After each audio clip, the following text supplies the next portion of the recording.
welcome back to... I've had my microphone, isn't it? Welcome back to GNA TV and Chelsea Fan TV. We are here. We are back to for the match reaction of the Everton game.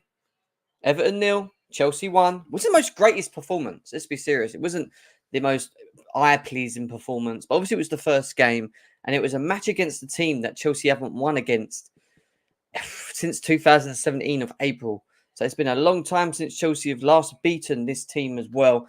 We are going to go through some stats. We're going to go through the player stats. We're going to go through match ratings. We're going to go through Tuchel.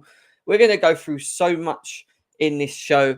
Again, GNA TV subscribers, you know how this show works and how it operates and what we do through this show.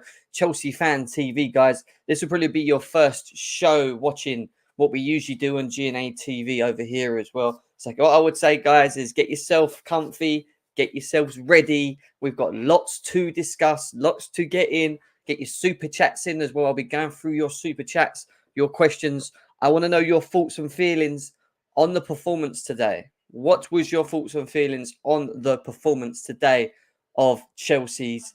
Loads to discuss, loads to get into. But before we move forward, let's cue that intro.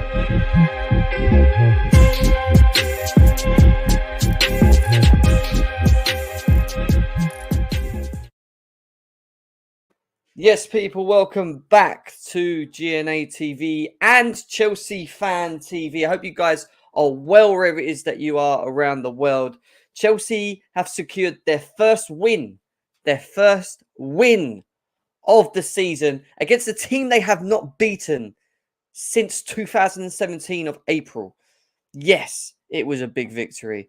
I'm going to give my thoughts and opinions. Obviously, we're going to talk to you guys in the chat as well, get your thoughts and opinions. We've got some stuff to go through before we do the match ratings a bit later on of the players. We've also got to give our man the match thoughts as well. So much to discuss. And to be honest, it wasn't the most pleasing of performances. It wasn't the most eye-catching performances. It wasn't the performance that maybe most Chelsea fans thought it was going to be or what we expected it to be. But ultimately, we got the 3 points. And I think the 3 points is the most important thing that we could have possibly done. Before we move forward, though, you know what we need you to do, guys? Hit the like button. Smash them likes. Just get these likes up as quickly as possible. If we can close the gap to 200 likes on each channel as well. Make sure that you're also subscribing to both channels, GNA TV and Chelsea Fan TV as well, guys. And like I said, ultimately, we're going to go through your thoughts and opinions in the chat now as well. So let's see what people were saying. Big up to Sosa in the house. He says, people blaming players. I don't want to blame players today while Tuchel's putting Pulisic at right wing back. I don't think he did. I don't know what made you think he did that. I didn't see him do that. Big up to Andre, is it? Andre. Come on, you Blues. Let's go. Big up to Dylan. This is up the Chelsea. What a result. Yeah, it was a good result. And at the end of the day, the result is the most important thing. Santiago, big up to you. Says, took the W and escaped. Goodison, I'll take that. And listen, could have said it any better, man. Just escaping with the win is so important. Chelsea database is in the house. We'll be using one of your two of your actually breakdowns on new players that have signed for Chelsea, Koulibaly and Cucurella. We're going to be going through their specific match stats as well. So lots to get into. Big up to Artrav as well. John Ball, hiking with Martin is also in the house. I hope you are well, my bro. That lad Dylan, he said, what a result today, Jim. It was just getting the result, wasn't it? You know, Karen, big up to you. Daniel Harris, Cucurella was really good. He should start next week. Yeah, do you know what? There was some good individual performances today. Not by many, but by minimals. And, you know, can we be highly critical of them at this point? It's hard to do. Don't get me wrong. It's easy to point fingers now and start blaming, you know, the performances. It is the first game of the season. Ultimately, some people just didn't look fit as well. I'd go far to say, when you look at someone like Ben Chilwell, who we're going to be talking about a bit later on in the show as well. But we'll be going into all that in a bit.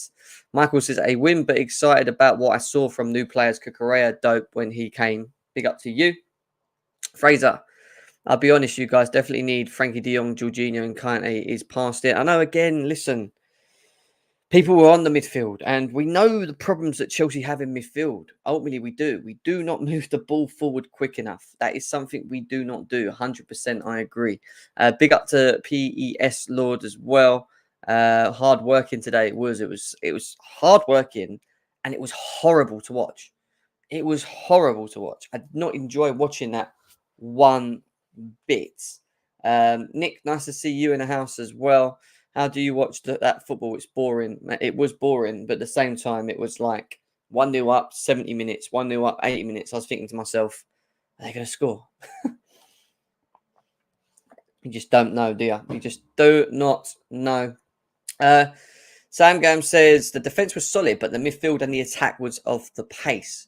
But it only the first game, and it will improve with signings. And Tuchel made it very clear after the game. He said that we are still looking to improve in certain areas. He also said that midfield not actually being maybe the first choice. He was more concentrated on the forward line. I think he was more worried about the forward line as well. Big up to Chidi. Nice to see you. He wasn't at right wing back. That's what I was thinking. I don't know who thought he was at right wing back, but he wasn't. Big up to Surfs as well. Nice to see you in the house. Matt. Oh, Matty. Nice to see you, man. How you doing? Gulabali Waterplat. He was... I'm going to get into him. I don't want to just jump in and start saying what I've got to say, but certain players were decent today, including this one as well. Bro, is it a wing away? It is. Didn't understand what you're saying there, bro. Big up to Tricky in the house as well.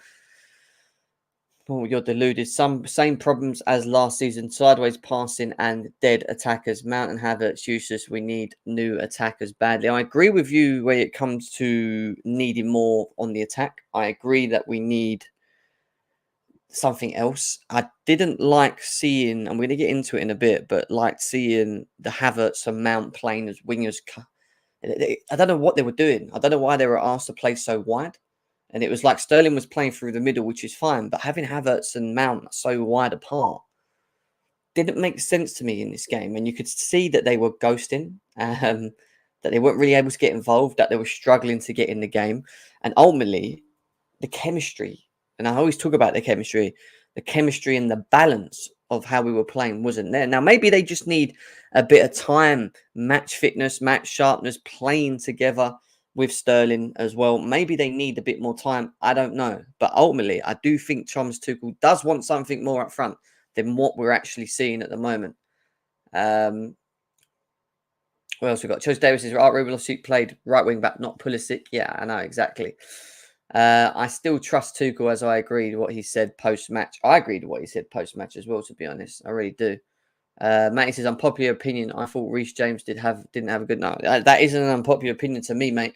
I thought Reese James had a average game. And again, we're going to talk about personnel and players in a second. These taggers are going to regress Sterling. Oh, Sterling had a good game today. And, he could have arguably had a goal or two. Kept himself on the side. He maybe would have found himself a goal. He had that chance with Cucurella, which was a good block from the Everton defender as well.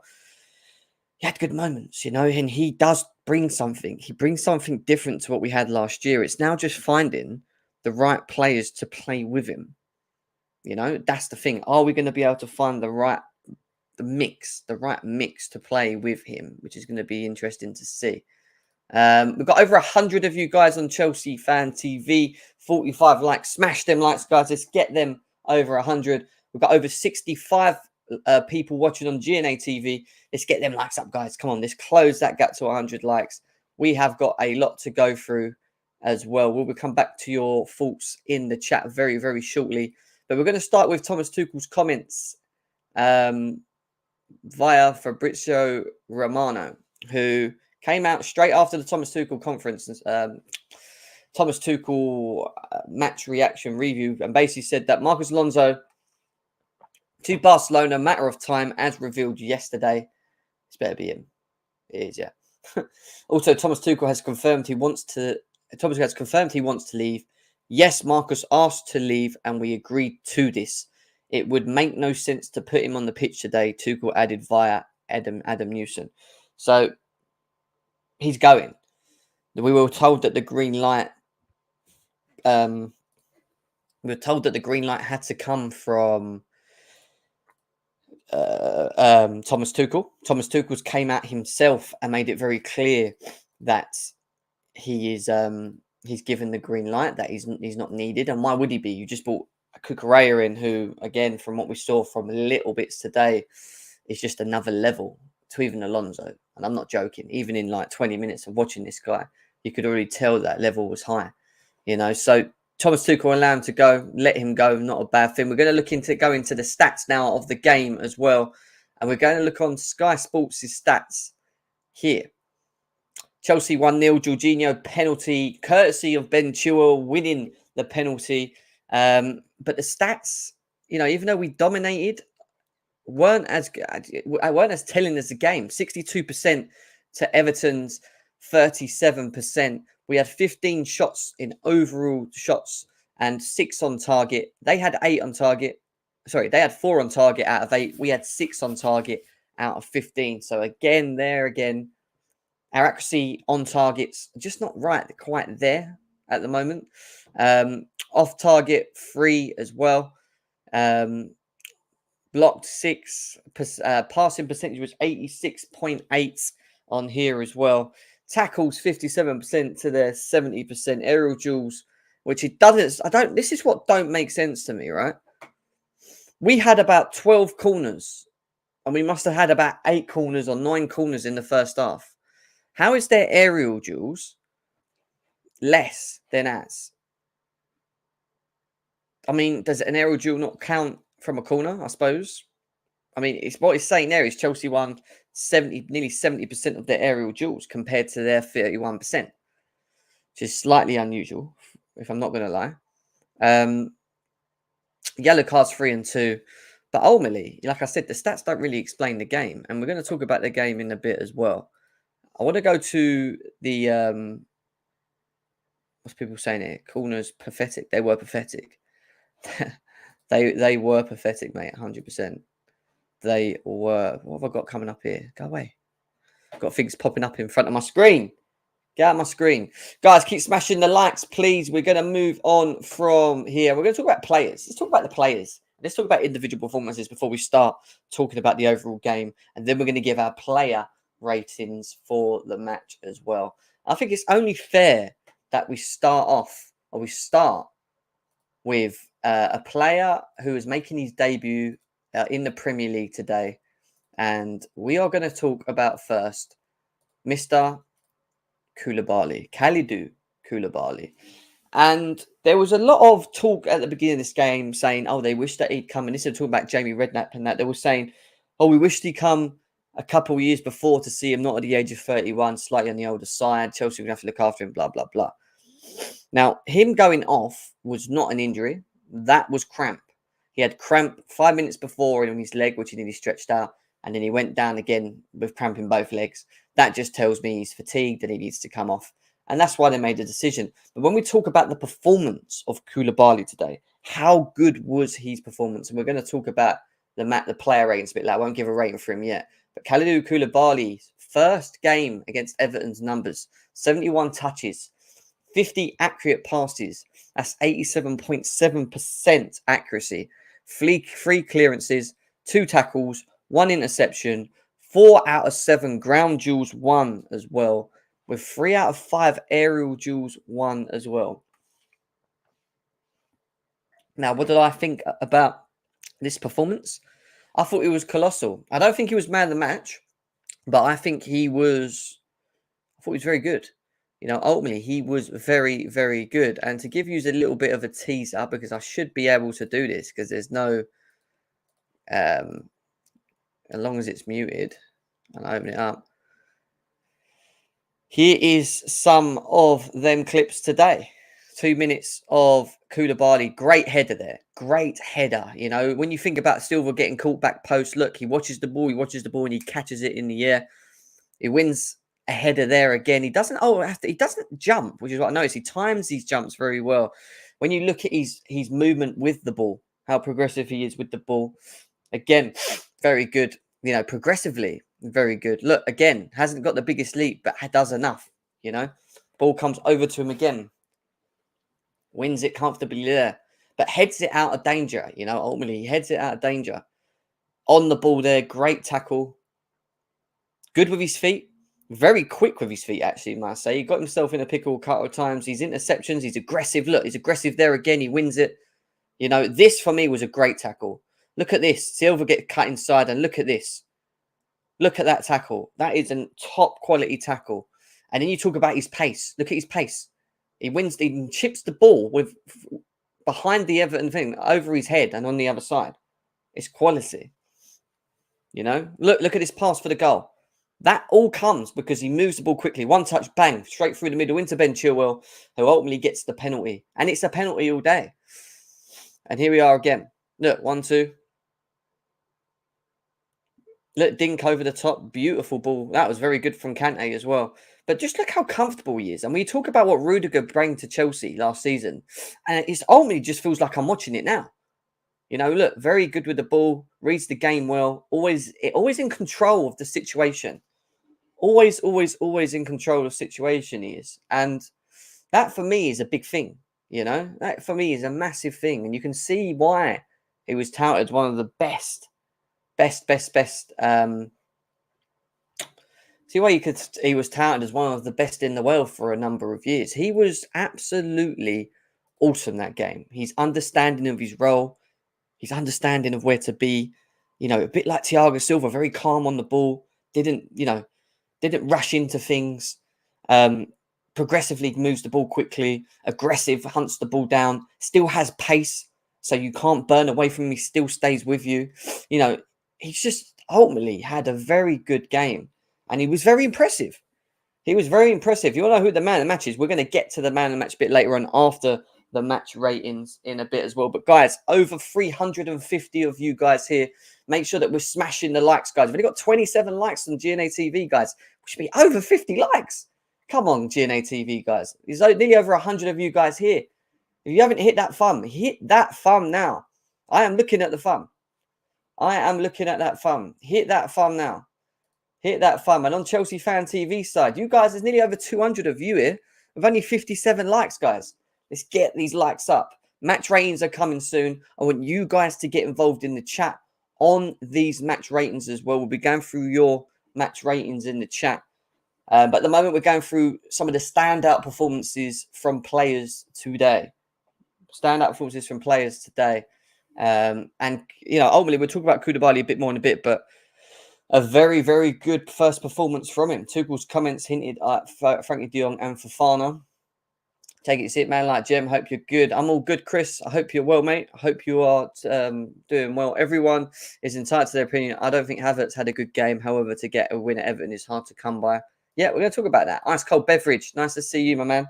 Nice to see you in the house as well. Now, let's move on to the second outstanding, second decent performer. And we are going to Mr. Cucurella. I don't know what happened to my other one. I had two. Oh, that was annoying. 1 second, guys. I must have deleted it by accident. There we go. We'll save the best for last, shall we? Put him in there. There we go. How good was Cucurella today, guys? That's what I want to know in the chat. How impressed were you with Marc Cucurella? Even though he was only on for a short space of time, he got about 15, 20 minutes plus. These were his statistics in the game. 26 minutes played, 25 touches, 15 accurate passes, 88%, very high percentage, 1 key pass, 1 out of 2 crosses, 1 big chance created in that 26 minutes. He made 1 tackle and he won 2 out of his 4 ground duels as well. He eats paella, he drinks Estrella, his hair's fucking massive. Sorry, I am very thirsty today. Yeah, he was very impressive. And you look at what we're going to talk about Ben Chilwell in a bit, but you look at him coming on for Ben Chilwell, what he brings, what we can expect. Aggressive on the ball, quick. His decision-making in the final third already. We spoke about it when we done the thread on Cucurella. He's a better creator than Ben Chilwell. Ben Chilwell is probably better at arriving in the box and being there and taking his chances. but Cucurella is probably better for us in terms of the creativity aspect. You know, what he can offer, what he can do with the ball. So it's going to be interesting to see more of him. We've got Tottenham next. And does Thomas Tuchel start Cucurella or does he start Ben Chilwell? And do you know what? I'm going to put that in the...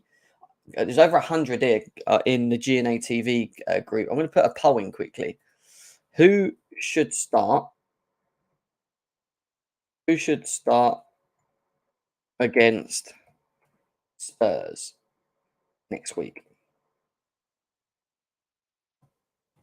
Now I'm going to put Cucurella or Ben Chilwell. Now, Chelsea Fan TV viewers, if you want to get involved in this poll, fly over to GNA TV. Fly over to GNA TV now. You can find the link to GNA TV. Let me find it for you here. Let's get you there. So, for the Chelsea Fan TV guys, there's the link to GNA TV. If you want to just quickly go over and jump into the GNA TV section and just quickly vote and then go back over to Chelsea Fan TV, please do get involved. I want to really get an accurate idea of what people want. Cucurella or Ben Chilwell? So it says, well, who should start against Spurs next week? Cucurella or Ben Chilwell?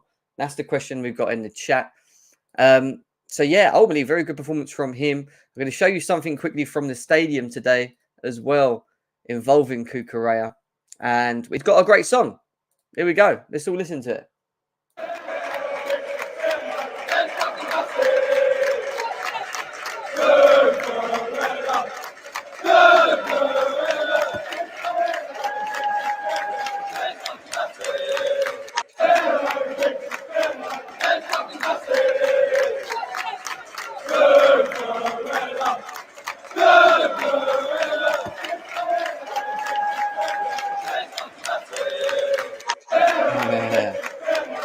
I love that. Cucurella, he eats paella, he drinks Estella, his hair's fucking massive. I love that. You know what? We do make the best songs, don't we? We do. We do. That's what we do. You know, that is what we do. There we go. A Cucurella song for you guys right there. So good starts for two players making their debuts in a Chelsea shirt today. But I want to go on to someone else because he deserves to be spoken about for me. He deserves to be mentioned. Did he? Yeah, he's probably gone, Jordan. He's probably gone, mate. He's probably gone, mate. It wouldn't surprise me. Let's go over to it. Let's go over to this because he deserves to be spoken about for me. I don't think he gets spoken about enough. You know, I generally don't think he gets spoken about enough. I think he's that good. And I worry for the day that this guy goes. And if you want to know who my man of the match is, and I'll give you my man of the match straight up now, it is Thiago Silva. Because he is a dying breed of defender. Koulibaly can learn from him. If we buy Fofana, he can learn from him. He can learn from him. You know, everyone can learn from this guy. He is a dying breed of defender. At nearly 40 years old, he is winning man of the match performances at Chelsea. He was that good today. 83 touches, 62 out of 71 passes completed. He won 3 out of his 4 aerial duels, 3 interceptions, 4 clearances. He turns 38 next month. 3 years older than any other outfield player to start in Premier League history. And that just goes to show what a professional this guy is. What a professional this guy is. 3 years older than any other outfield player to start in the Premier League today. 3 years. And he's pocketing them. He is pocketing these guys. I keep saying it. I've got him in my pin. I keep him pinned and I'll always have him pinned on my thing. He's that good. He genuinely is that good, Thiago Silva. He is the most important. Today, again, he was the most important player for me. You know, interceptions, one-on-ones with Damari Gray. He knew he was going to be outpaced. But what he does so well is his reading of the game. And he even gets a block to it, which takes it away from the goal. He won every header against Gordon. His movement with, his passing with the ball was very good. Very, very good. And he's just a class act. He genuinely is just a class act. You know, Sterling was good as well. Yeah, I agree. He was. My guy's getting ready for the World Cup. Brazil have a strong defense. He should be. Yeah, he will be in it. Has to be in it. Has to be in it. I have done more hard work than half the team. That is true. I have. I am working hard right here, guys. And why I'm working hard, we've only got 86 likes with 200 people on the Chelsea Fan TV side, guys. Get these likes up. Get them over 100. GNA TV side, we've only got 40. And we've got over 130 of you guys here. Get them likes up. Smash it.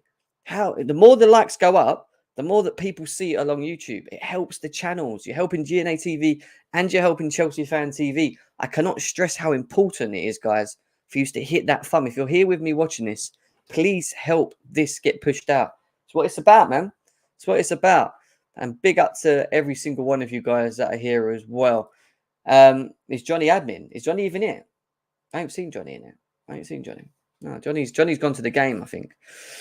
Kante and Aspie showing cracks. We need to accept we seen an end of an era. Kante off the pace. Love him, but he was poor today. I don't even think, it's just him.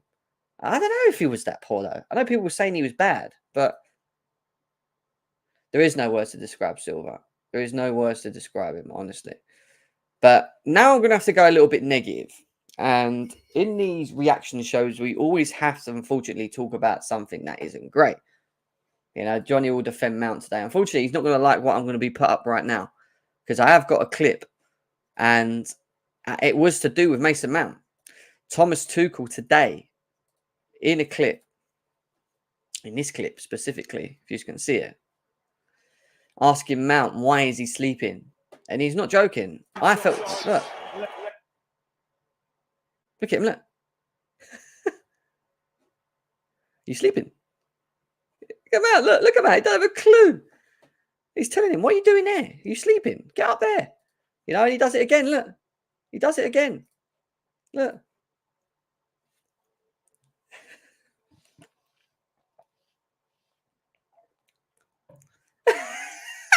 I do love him, man. He cracks me up. They were ghosted and they were sleeping, and we're gonna. That's where we're going next. Because next we are doing the match ratings, for this game. So save it before we get into it. But I thought I'd just show you guys that because I just found it so funny. I genuinely found this so funny. Him telling Mason Mount he's sleeping because I thought the same thing.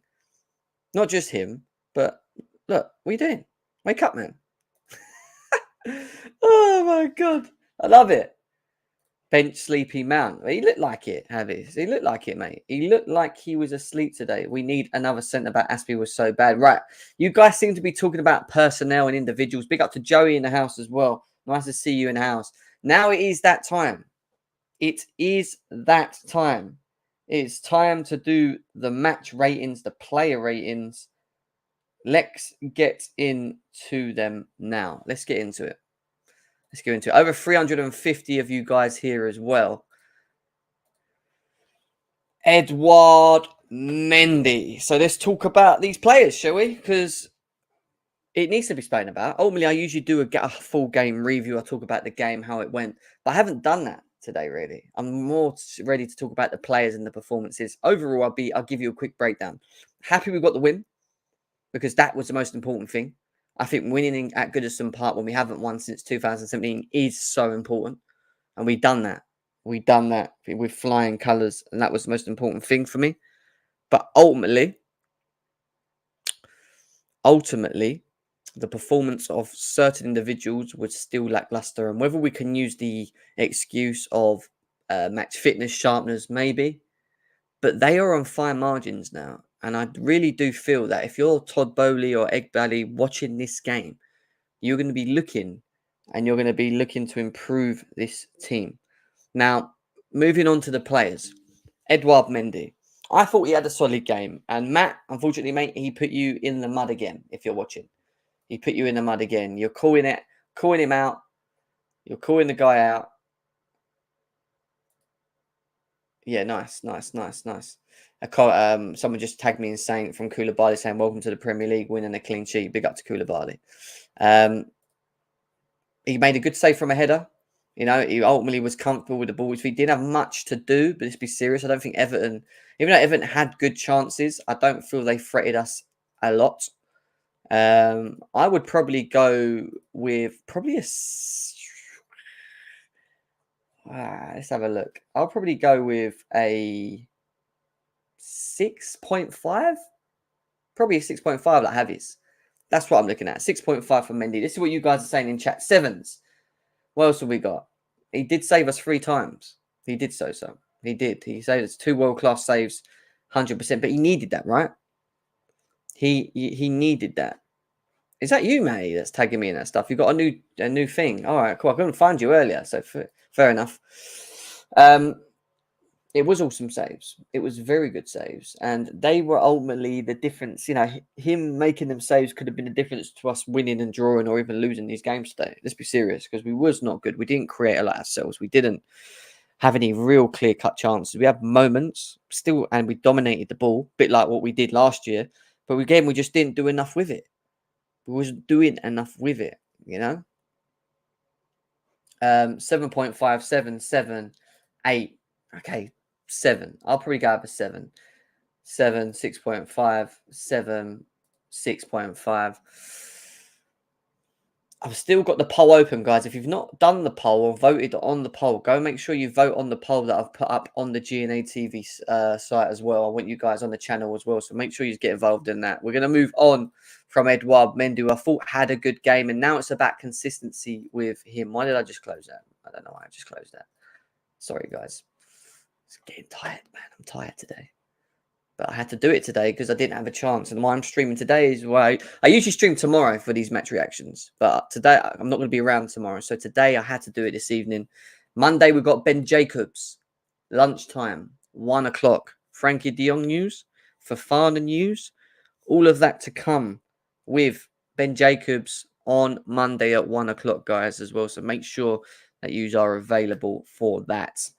Right, let's move on to Koulibaly. Koulibaly, guys, what are your ratings on him? I already broke down, we done a stats breakdown of him. We went through a video of him.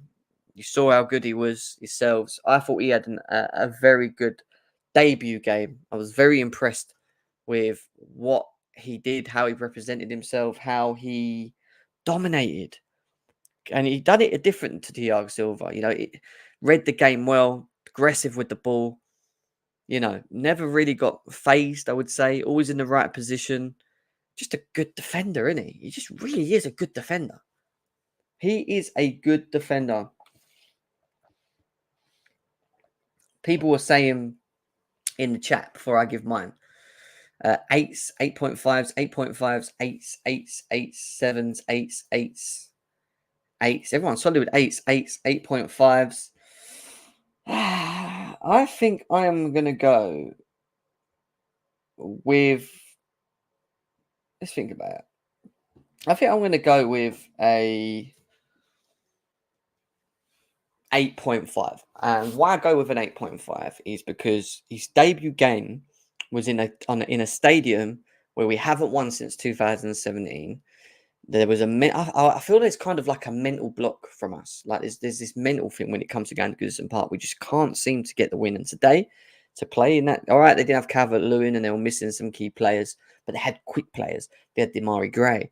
They had Gordon. You know, they had Iwobi. They had players that they could have used on the break. And that's what I thought Everton would do today. I thought they would try and be hit us on the break, be progressive, hit us on the break and try and attack the space as quickly as they possibly could. And I just felt that he was just really good. And he's fighting cramp. I thought he was very, very, very good, guys. Very good debut. Made a few clumsy changes, but we won most of the changes. I thought he was just good, Dylan. Really did. I will 9 as my yeah. All right, 9 strong. Big up to Joey. 8.5, 8.5. Everton were toothless. He will have a lot more challenges, and he will have bigger challenges because next week we have got Spurs. That is going to be a game. That is going to be a test with Son, Kane, Kuleveski, Richarlison. That will be the game to watch and test our backline. The backline saved us today. They did, Princeton. They did massively. I agree with you. I think he's an 8. For me, I'd say 8.5 all day. It was needed, yeah. It was very good. That Gordon needed a good team. He's a waste at Everton. He is a good player, though. He's a very good player. Right, we move on from Koulibaly, and we now move on to the El Monstro, the Brazilian powerhouse. Man of the match for me, by far, 9. 9.5. Whatever you want to give him. He's that good. He deserved to be the player of the season last year. He should have been the player of the season last year. How he was not the player of the season last year, I still do not understand. I'm sorry, because he's so consistent in his performances, still at the age of 38, or nearly 38. He's 2 years from hitting 40, and the guy is still playing at the top of his level. All right, he's not the quickest or whatever, and you saw it today. But he's just reading of the game, his understanding of the game, his dominance in the air, his progressive movement with the ball, his calmness. The biggest thing with Thiago Silva for me is his calmness. He is so calm on the ball. He just makes things look easy. He never panics, even when he should panic. And you know what? There was one moment that I loved where the ball went over the top for Demarai Gray to run into the space. And Mendy could have came out, but obviously he didn't commit because I don't think he was that far off his line. And Silva's pointing for him to come because he knows he ain't catching Demarai Gray. But then he sees Mendy running back and he sprints there, gets in front of the ball. Demarai Gray takes a shot wide, whatever, But he gets the block in, he stands the guy up, and he was very good at doing it. He is just 9 all day, every day, 9. He's just, I worry when he leaves, guys. I genuinely worry for when Thiago Silva leaves Chelsea. Really do. 9.5, 9, 9.5, 9, 10, 10, man of the match. 4, 8, 9, 9.5, 9, 9.5, 10. I think Silva took it personally when PSG got rid of him. He's now showing what they lost. He just wanted a new challenge and he came to Chelsea because probably Thomas Tuchel. 11, 9.5. Everyone is happy with Thiago Silva, El Monstro. And before we move forward, we have Sophia in the house. What are you saying, Sophia? I am back. I'm alive. Hello. You just come out of nowhere, didn't you? You come in and you go, and then you come and then you go. How you doing? Yeah, I'm okay, thanks. How are you? I'm all right. I'm at the moment doing player ratings at the moment, and I'm going to ask you in a second about your thoughts on Thiago Silva. It's good, actually, because I'll get your thoughts on ratings, and we can talk about the game as well.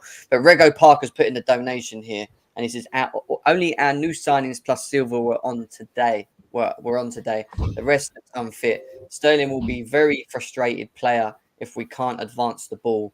Jorginho is shit, is what he says there. Big up to Rego Park. Thank you for the donation. Guys, if you want to donate to the channel, you know how you can do it. Just either by GNA TV or by Chelsea Fan TV. You can put in a super chat to us as well. We're getting to them in a minute. Some people saying hi, Sophia. Yep, Sophia is here. Hi, Sophia. Hi, Sophia. Hi, Sophia. Sophia, what was your thoughts on Thiago Silva's performance today? I thought it was very good. I'd say it was just him and Sterling that were the only ones that actually did a lot today. Havertz, yeah, he did quite a few things, but I don't know. It was just a really poor game for me. I get that it's our first sort of game back, but I thought, we'd have something to show, but then I guess our preseason wasn't that great either. So I thought we'd be better, against Everton. But then look what happened when we last played Everton. They completely annihilated us. So I think you're right. I think the most important thing out of all of this is that we haven't beat Everton since 2017. And to get that win, it doesn't matter how we win. Today, it was just a horrible game. I just wanted us to win the game. And the fact that we just won it the way we did, even if it was a penalty. We won it in such a messy way. Yeah, exactly. She's not my sister, no. If she was my sister, we'd be in the same house.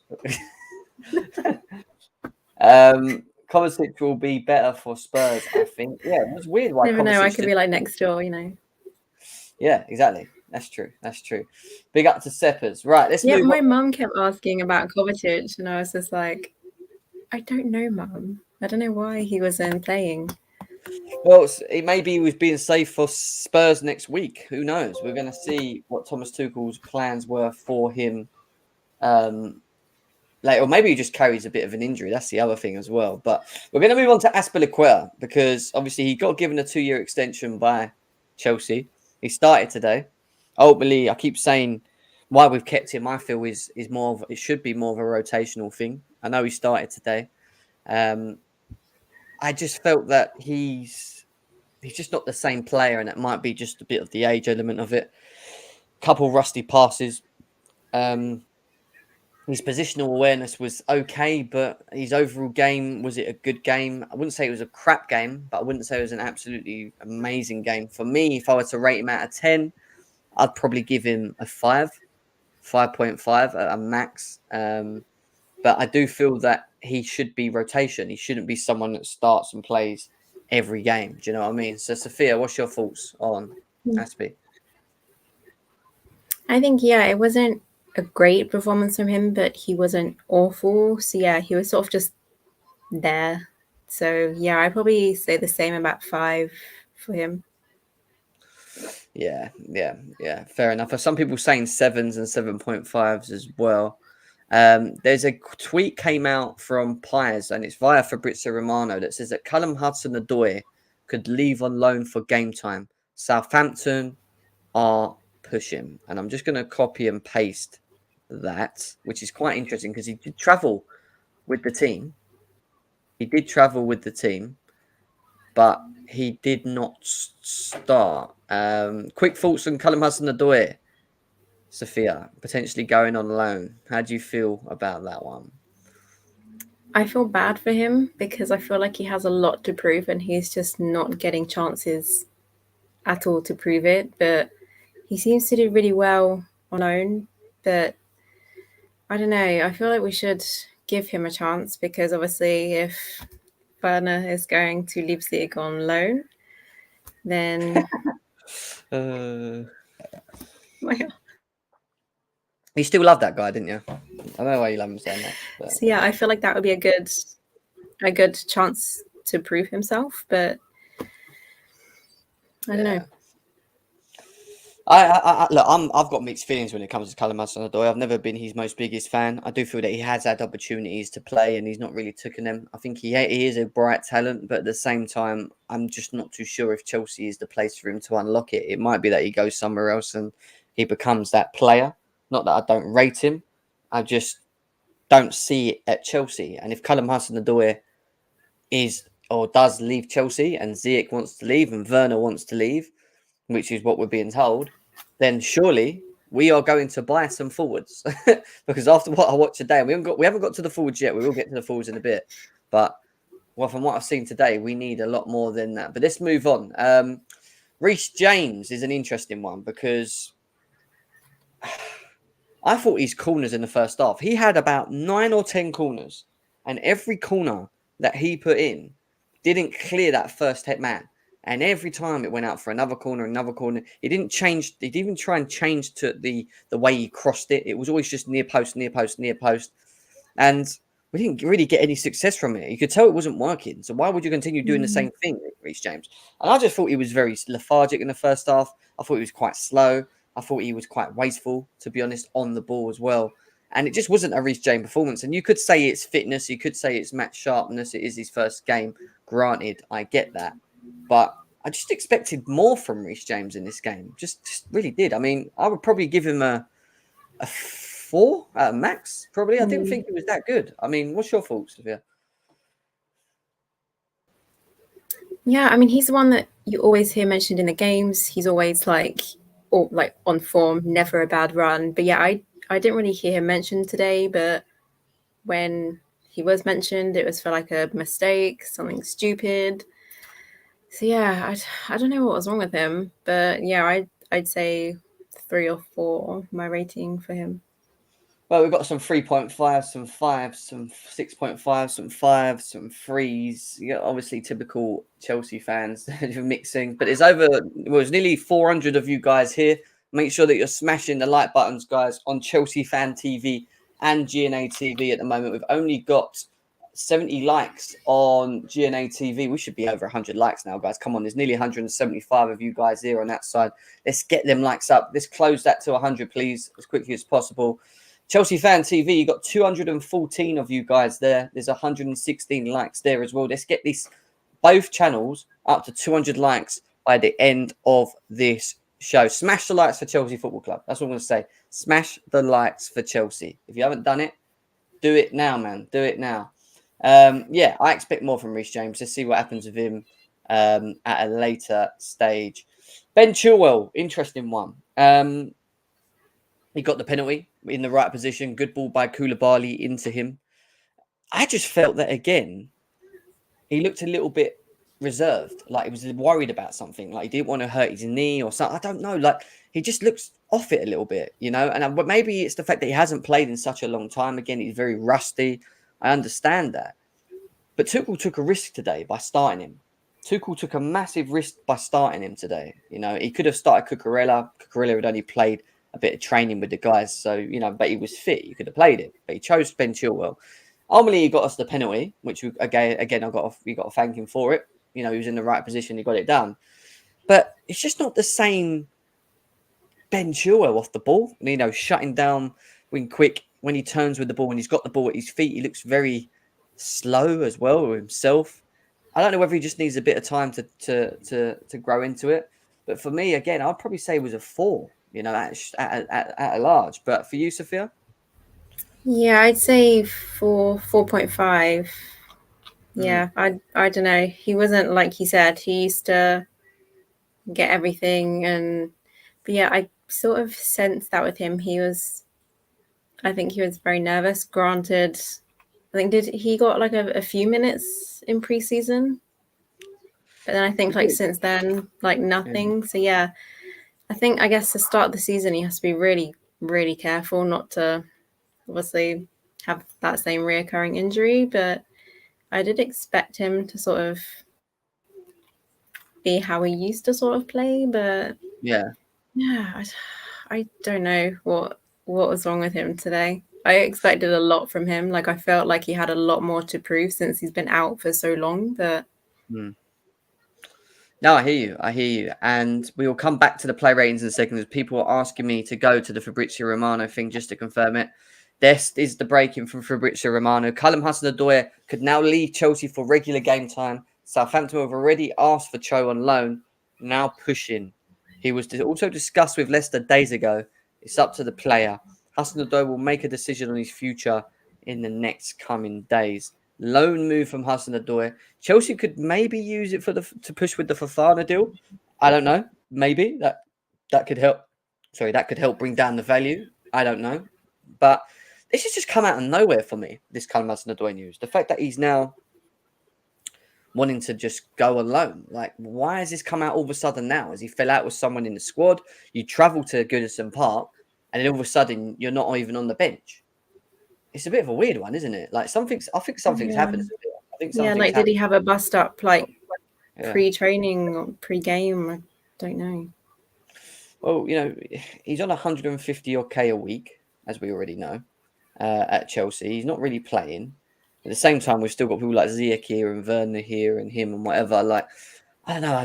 We're going to get to the forward line a bit, but I don't know. I'm just a little bit not impressed with it, if that makes sense. I mean, with any of them at the moment. So let's move on back to where we were, which is the player ratings. Obviously, we spoke about Ben Chilwell. I think we need to give him a bit more time. I think Cucurella will be playing more games with him, I think, at the beginning from what we saw today. Maybe not. Maybe Tuchel wants to get him fit and flying. But we're going to move into the midfield and we're going to talk about Jorginho, because it was mixed bag feelings today. Obviously, he scored the winning penalty, took it very well. I just feel with Jorginho, though, it's the same vicious cycle in terms of, like, it just slows the game down too much. Like, I know he tries to move the ball forward to the forward line when he can. But there were so many times in the game where I just expected the ball to just go. Like when he gets it, go forward, and he'll just go sideways. And ultimately, it does hinder this system. It does hinder the performance of this team. And why we might look for a Frankie de Jong or a midfielder that can maybe be a bit more progressive is because of this, because of what we're seeing at the moment, the same cycle as what we saw last season. And why Kovacic didn't play today in this type of game, where I think he would have definitely helped the forward line with his driving forward, with his like committing of defenders, like the way he plays the game. Just find it very unusual. For me, Jorginho was probably a 5 at a max, maybe a 5.5. Some people saying 6, 5.5s, 5.5s. Jorginho's second best player on the pitch for Varna, not for me, I'll tell you that. So 5.5. I mean, Sophia, what's your thoughts on Jorginho? Yeah, I think it's just every season we have him, his pace gets worse and worse. But yeah, I feel like he can't mold into this new team that Tuchel is trying to develop. Yeah. I don't know. I mean, yeah, good penalty taker, but I don't really know what else I see compared to, how he was like 2-3 years ago. I don't know. It's just he's really lost his pace. He's lost his... I don't know. I don't really think he's ever really had the pace. I just feel like... I think he's good for certain games, and I get why you would have him in the team. I just don't think he should be starting games. Like, I don't feel like he's the player that should be playing every game of the blimmin' season for us. We're never going to close the gap to the Liverpools and the Man Cities, or should we say the Man Cities, if they play well tomorrow. If we have him in the team as our midfielder all the way through, I just don't think it works, No, I think he'd be good like backup.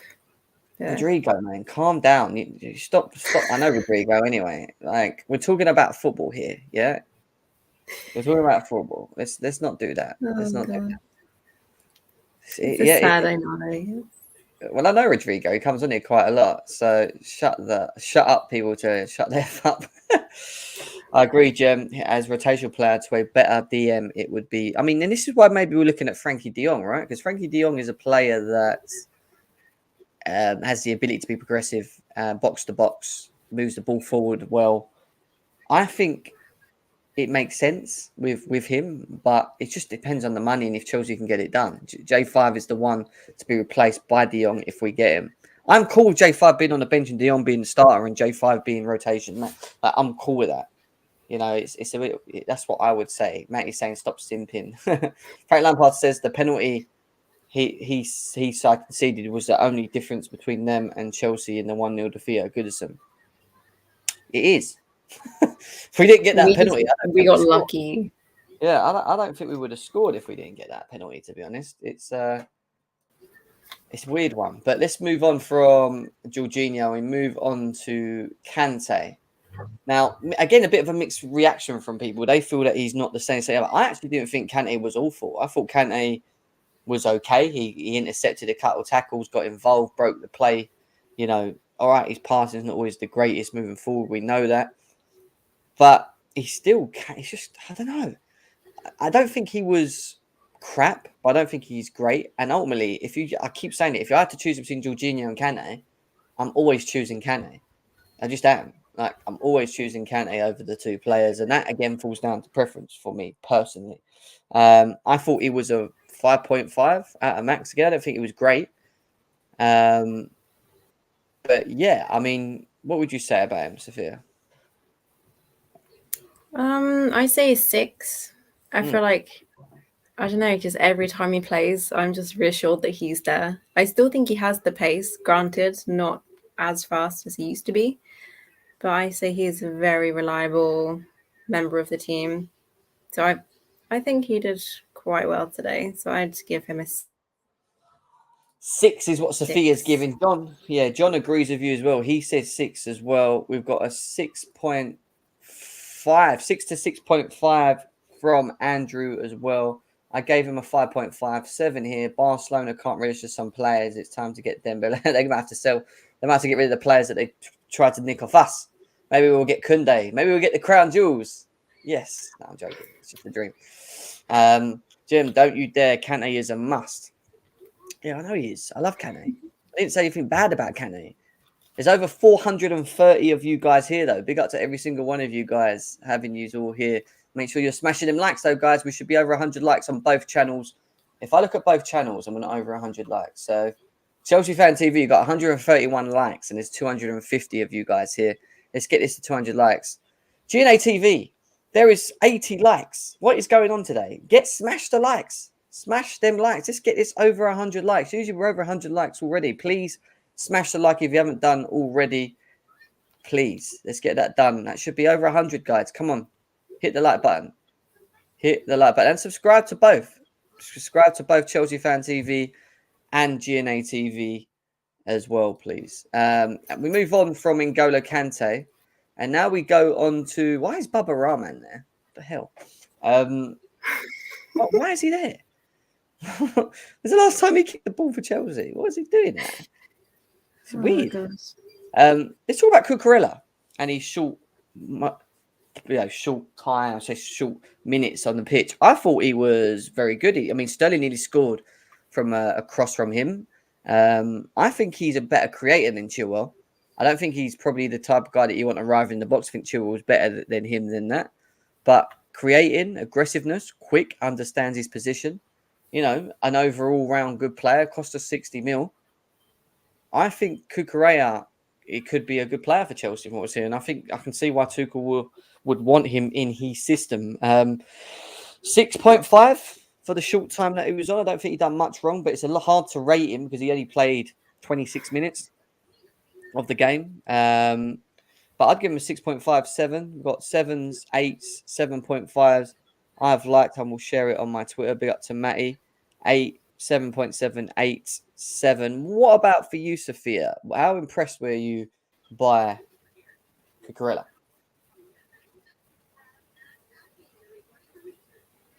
I think what I saw from him was really promising, I have to admit. He is very good on the ball, controlling it, his pace. I didn't personally see him like a foot wrong, foot out of place. So I'd probably give him an 8 because I like what I've seen so far. Yeah, I would probably... Well, that's quite a strong number you've given him, an 8, isn't it? I've given him a 6.57. 8, fair enough. That's your choice, if that's what you think. 6.5 to a 7. 7. Big up to you, bro. I was Oni. I'll call you Oni. Big up to you, my man. Up the Chelsea. 6.5. When are we cooking dry? We're getting to the forwards next. Relax. Forwards are coming. We haven't got to the forwards yet, but we're coming to them next. Joe Wicks is Cucurella. What have we got here? Joe Wicks equals Cucurella. Dry Kai. I like that. All right. Anyway, we're going to get into that. We are going to get into that. Bro. Gem, bro. 6.5. He was so much better. All right. 7.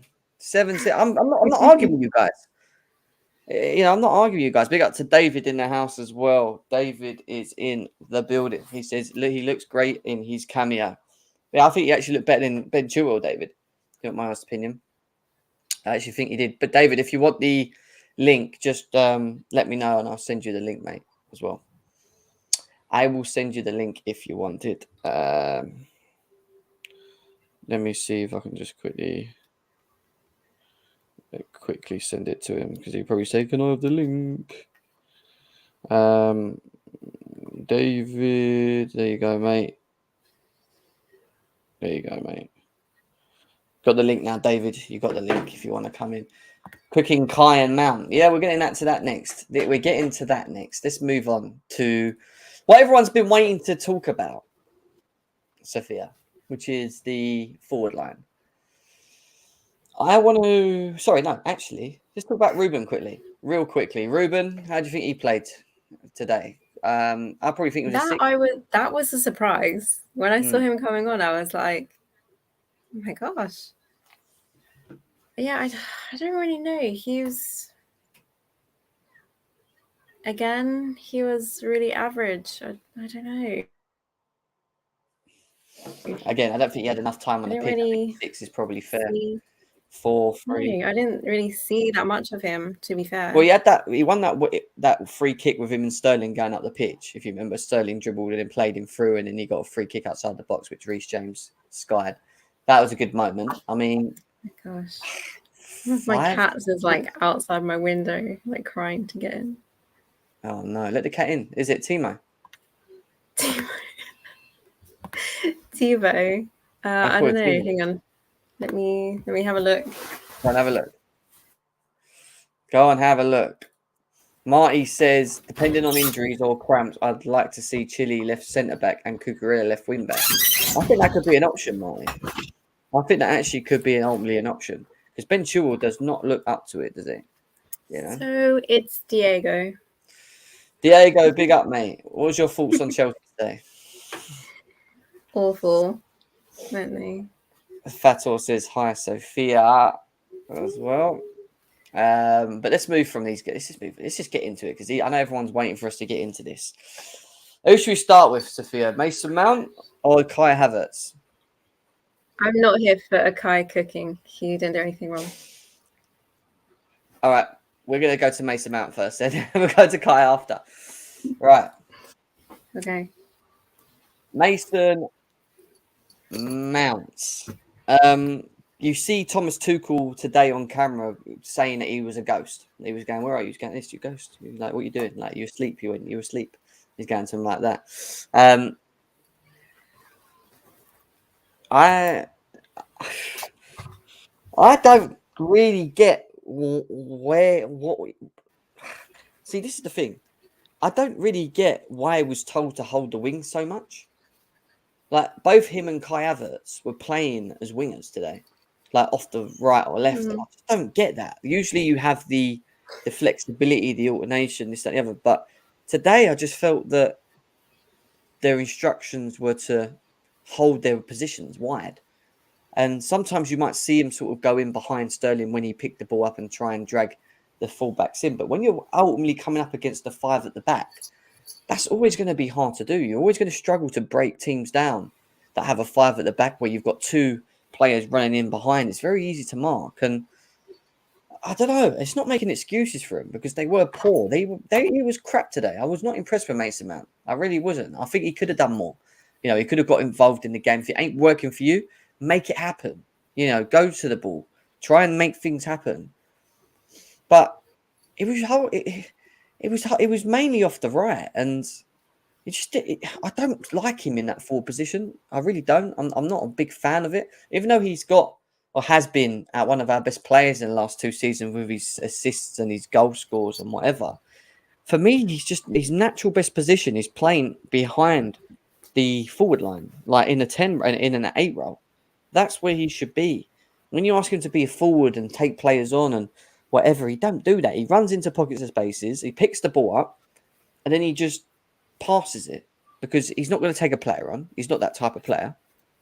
Like, I don't feel that how we played him worked really in many ways. And for me, he was poor. You know, he didn't have a good game today. I think he was a 3 at a push, a 3. I was not impressed with him today. We won the game making him that low. You are acting like we lost the game. We won the game, Dylan. But what we're doing right now is talking about the performance of the players in this game. And if we have to be honest, it wasn't a good performance. I know Johnny won't like to hear that if he's really listening, but it was. I don't know. I was not impressed with it. Like, I got slightly frustrated. All I can say is I'm just glad that Frank didn't beat us. Yeah, I agree. Listen, when it comes to winning, I am so glad we won. This is it. People need to understand this. I am happy that we walked away. I don't care how we won, we win, we move. But if we're talking about the performance today of the game, of players, it wasn't good. I mean, Sophia, what was your thoughts? What a Mason Mount. Yeah. A 1. He was awful. I don't think I heard his name mentioned once. It's just like, come on, you're supposed to be like, you know, Chelsea's best player, the face, you know, that everyone goes to Chelsea for.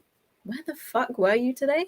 The only thing I can think of, I think someone mentioned in the comments about Lampard knows like how to shut him down or something. I don't think it was that. Which, yeah, I guess, but I don't know. He's a 1. Can Sophia this team like just not cut their hair? Because I feel like ever since they've all cut their hair, they've just been really shit.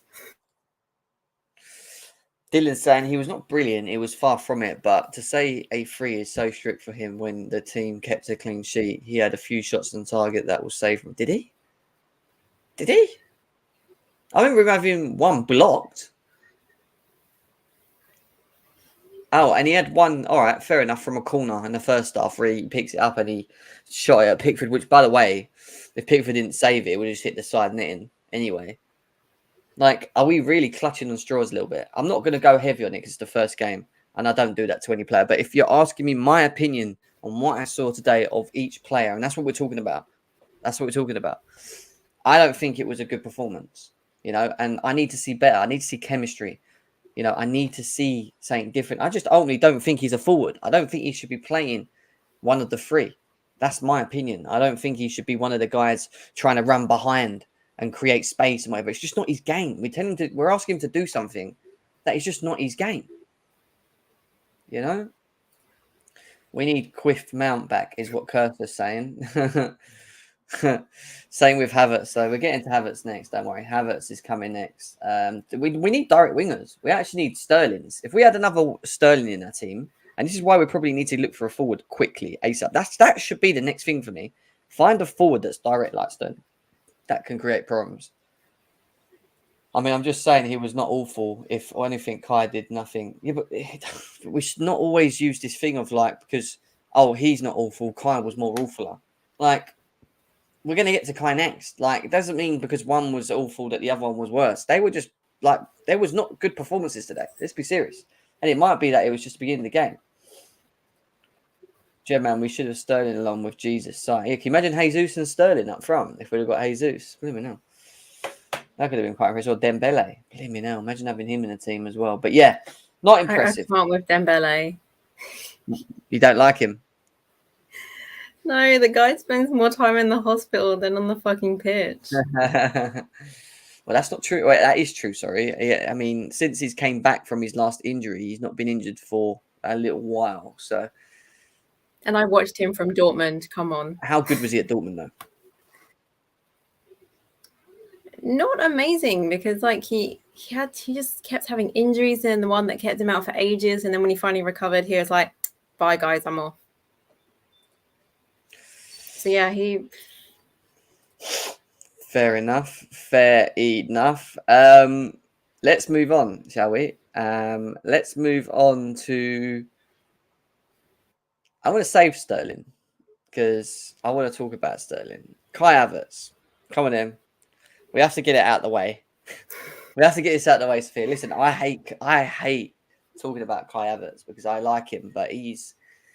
I mean, today, again, it's the same with Mount. Why are they playing off the wing? I do not want to see Kai Havertz playing in a wing position. Everyone was just like all over the place today. Like, why is he even there in the first place? Like, I don't get why he's out there trying to like. He needs to be more in the box. And again, the thing I'd say about Kai Havertz, and you've watched a lot of Bundesliga, even when he was at Leverkusen as well, right? He doesn't have a good first half of his seasons, yeah, and his stats show it that he's a better player in the second half of his seasons. And for me, with Kai Havertz, the biggest thing with him is just the consistency in his performances. And maybe it's where he's being asked to play. Well, I don't know, but sometimes again, I just feel that he could get more involved in the game or actually make things happen for himself. And he doesn't do that. They seem to just fizz out. And yeah, I agree. Sometimes we are very slow from midfield. We don't pass the ball quick enough to him. And it's hard when you're playing against 5 defenders, which was what we played against Everton. I get that, but a player like Kai Havertz, and people may disagree with me on this one. He always, for me, needs to be in the box, and you need to get crosses in the box. Like, you get enough crosses in the box and it lands to him. I think he scores goals. It's just that I don't think we do enough of that with him.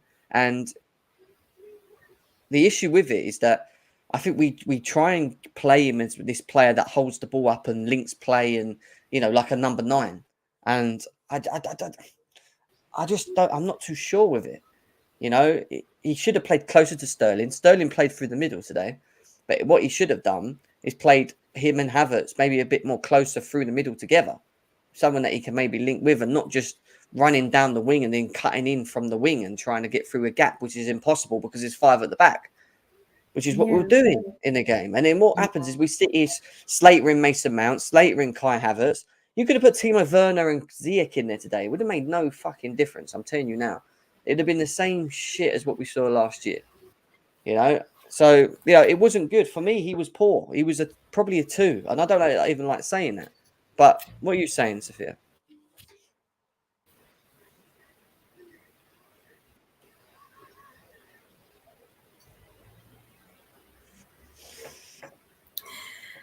What are you saying? I don't know. I mean, like you said, he wasn't in the right position today. I don't know. I still bet on the guy. I'm going to get so much hate. Oh, my God. And I still love Timo Werner. Oh, my God. More hate. But, yeah, he doesn't work well in that position he was in today. And I'm just really hoping today was just like trial and error. Obviously, it's always the same when you have new players and then you have to try and mold them into the current team, hoping that they mix well with the current players. Today was not that day. I get it. Kai wasn't amazing. He wasn't great. He wasn't good. He was average. So I'd probably give him 3. I wouldn't even say Bundesliga tax. Like, it's a hard one with Kai Havertz, because ultimately, I think he's got a bundles of talent. Like, I think there is a player in him. I really do think there's a top player. We'll see. I think this season will tell, and he is on a fine line for me because now he needs. I think he's still really young as well. I know he is, but we can't. The problem with it, Sophia, is he's had 2 seasons now. This is his 3rd season. He's getting to a point now where it's like, come on. Like, when is it coming? Do you know what I mean? Like, and that's what we were waiting for. And I don't know. It's a stuck. Some people say stuck in Mina's pocket. I hate Mina, mate. That Mina guy does my head in. Thank you to Simon Druce for being a new member of the Chelsea Fan TV channel. Big up to you, man. Thank you very much for doing that as well. Much appreciated. Bit of a weird one. Let's move on from Kai Havertz. I want to talk, before we go to Sterling, I want to talk about Armando Broja because he came on and he was ultimately asked to play off the wing. Again, a striker being asked to play more off the wing. And then I think later on in the game, he kind of moved into the middle. But I felt when he came on the pitch and Pulisic, who we're going to talk about in a bit, I thought we got a little bit more from them too than we did Havertz and Mount. They just looked a bit more like there was more that was happening. It might be that they were just busting the gut more or making runs more or trying to make things happen for himself more. But I'm interested to see how Broja does this season. I thought he was a 5.5, 6, maybe a 6. I'll give him a 6. But, ultimately it was... from what we saw of the small minutes of what we saw of him, I thought it wasn't too bad. What about you, Sophia? Yeah, I'd say a solid 6. He looked really good and like he wanted to perform really well. He gelled within the team really well. I mean, considering this is like his first game back to us in the new season. Yeah, I hope he stays because I think he can prove a lot. And also I don't know, his attitude, it just seems much more hungry than it did before he went on loan. So I'm just hoping that the loan did him really good and now he's hopefully going to stay and he's just going to grow into this like new generational talent, I guess. I saw like really good stuff from him today. So yeah, I'd probably say a solid 6. Solid 6 for Sophia as well. Yeah, I think 6 is probably fair. But I think if Kai Havertz doesn't take his opportunities and Broja does, don't be shocked if Tuchel starts playing Broja. I'm telling you now. But we'll see what happens. I mean, what we've got to ultimately find for me is the best chemistry to mix with this guy, because today on his Premier League debut for Chelsea, I thought he was very good. And he does offer us something we haven't had in the last 2 seasons. He's direct, he's quick, he's nimble. He scored, but it was offside. Nearly scored again through Cucurella. He's just The ball sticks to his feet, and I see a good player, but we need something else with him. Like there's something he could be even better if we had better personnel around him.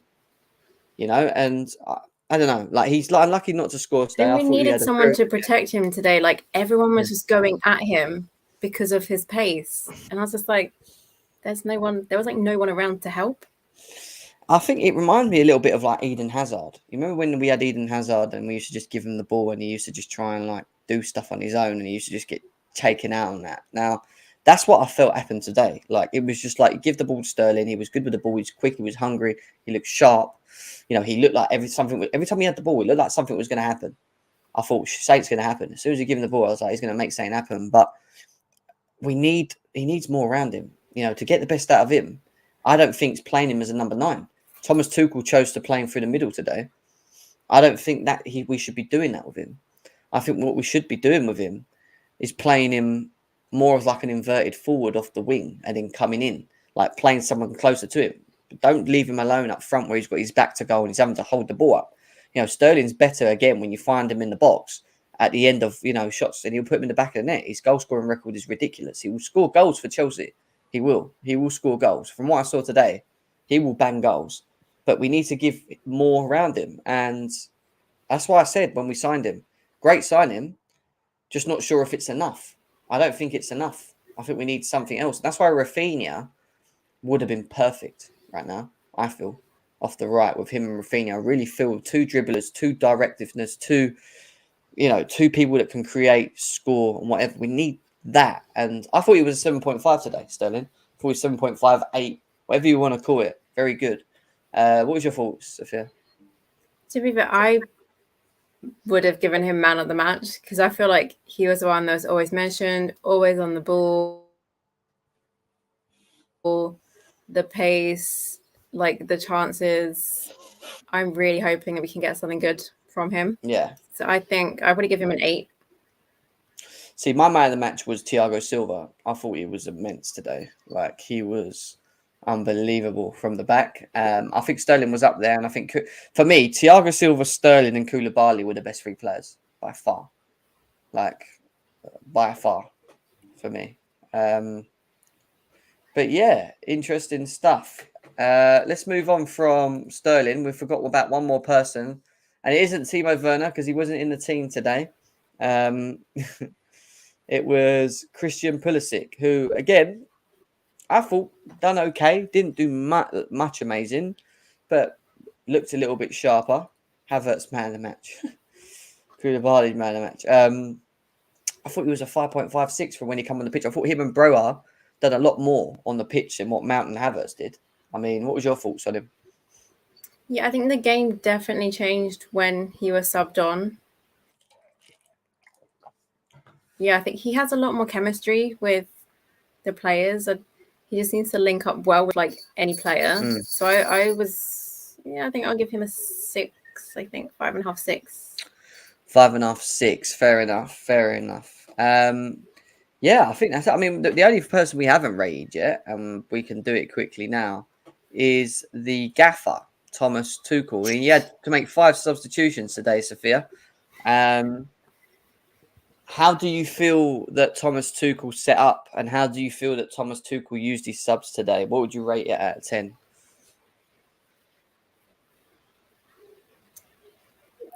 See, I don't know. Like you said, like I think he should have started Cucurella instead. So that sub was a bit. I don't know. I could tell sort of near our last couple of subs, he was sort of panicking. So I don't know. His whole game plan and tactics were just off today. I don't know if he was trying something new or what, but that wasn't like the normal confident like Tuchel that we saw last season. He was more proactive, on the sides and shouting, screaming. He was really frustrated, but then again, it was his choice for today. I don't know if he woke up and thought, oh, I'm just going to mix things up today, first game of the season, why not try it? But I don't know. I thought he. I looked at the lineup. I looked at the lineup and I thought, yeah, it was subs. I think a 5. a 5. For Yeah. the subs. Go down the middle, yeah. All right, fair enough. I thought it was a decent team that he lined up with. I thought Havertz, Mount, and Sterling were always going to start. It was just how well they're going to play. When I saw the Everton team, I thought to myself, it's going to be a long day. I knew it was going to be a hard game, especially when they put a brick ball up, and that's what they did. They just put 5 players with two midfielders sitting in front of that, making it hard for Chelsea to break them down. So for me, again, it was a tough day. I do feel that he can make substitutions a bit earlier. The Ben Chilwell was a risky one, paid off because he got the penalty. I think I just felt that he could have utilised Mount and Havertz different. I feel he could have just switched the system in the game and just maybe done something. They just weren't getting in the game enough for me. And I know the midfield and Jorginho and Kante wasn't great, and that doesn't help. Reese James was not good today. Ben Chilwell, not really. I think it was hard for the forwards to really do much when what's behind them is not helping. But at the same time, we have the same thing every year with every season with these players, where there's always something. Do you know what I mean? So I think with Thomas Tuchel, I'd probably give him a 7 or 6. No, probably a 6 actually, to be honest. In his in terms of his decision making today and whatever else. But yeah, it's going to be interesting to see how we do against Spurs, which is our next game of the week as well. I will give you guys the next 10, 15 minutes before we finish off the chance to come in and have a conversation with me and Sophia, one by one. One by one. Still over 350 of you guys here. 350 of you guys. Smash them likes, please. If you've not hit the like button, please do that now. 161 likes on Chelsea Fan TV with 222 people there. 150 viewers on GNA TV with 107 likes. Hit the like button now, guys. Let's get these likes up. The link is in the chat if you want to come in and have your say. This is going to be like a Royal Rumble jam. You know that, right?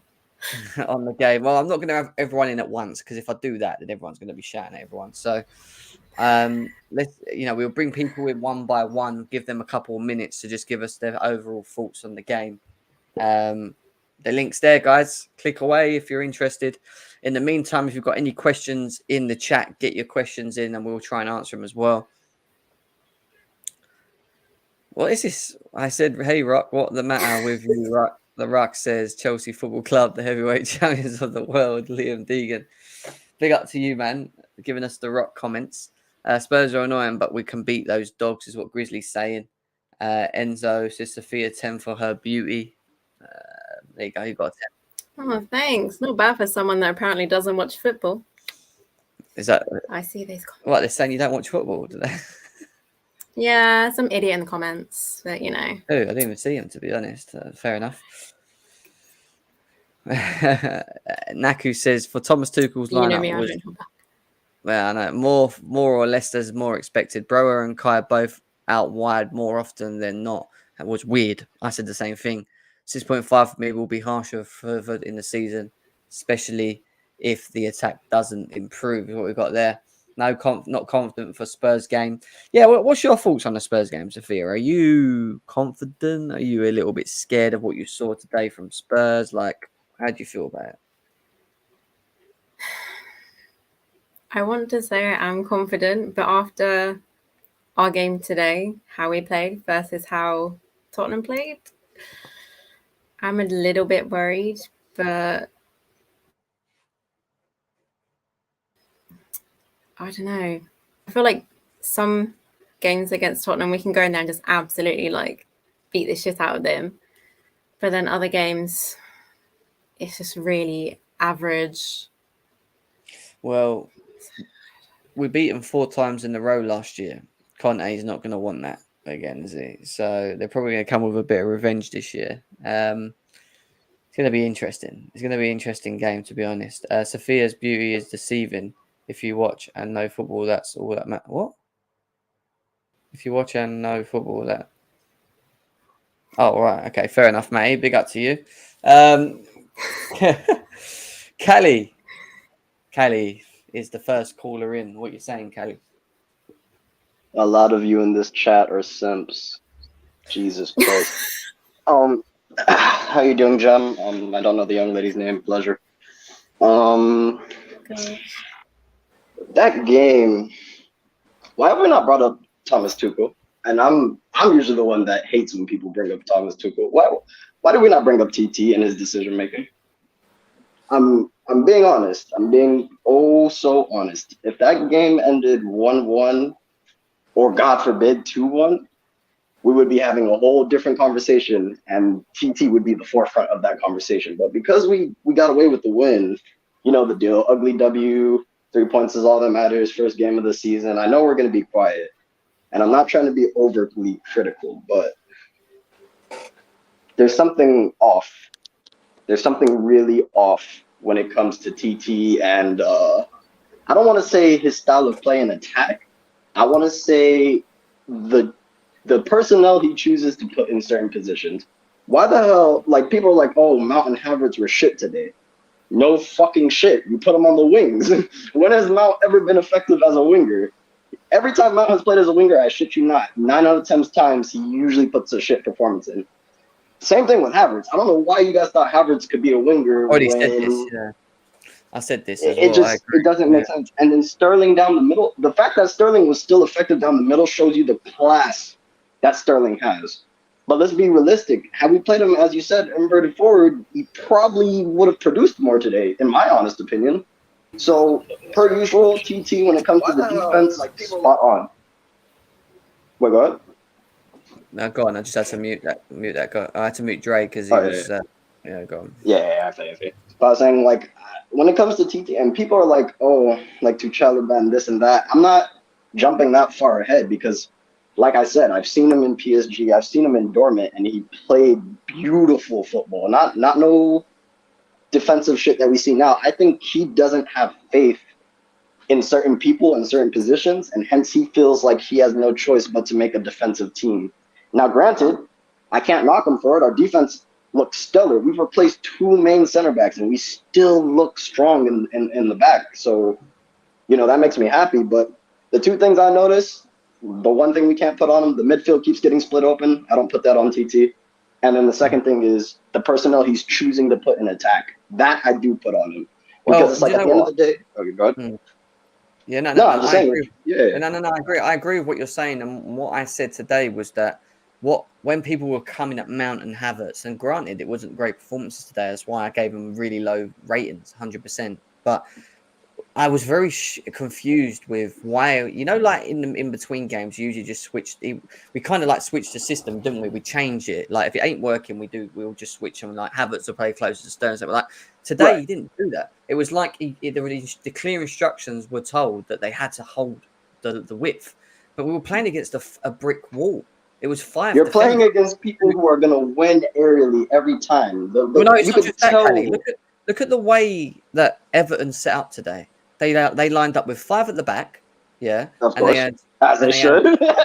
Yeah, as they do, and they had 2 midfielders sitting in front of them, which is where Sterling had to come deep and pick the ball up. And then what we were asking Mount and Havertz to do in that game was be like inverted runners to try and run into the pockets of space, where there wasn't any space because it was fucking 5 midfielders. Don't forget the long balls from the back because Koulibaly has it in his pocket, but that's not going to fucking work against Everton. With a back fucking 5, with Yerry Mina and fucking Tarkowski. Like, I don't get...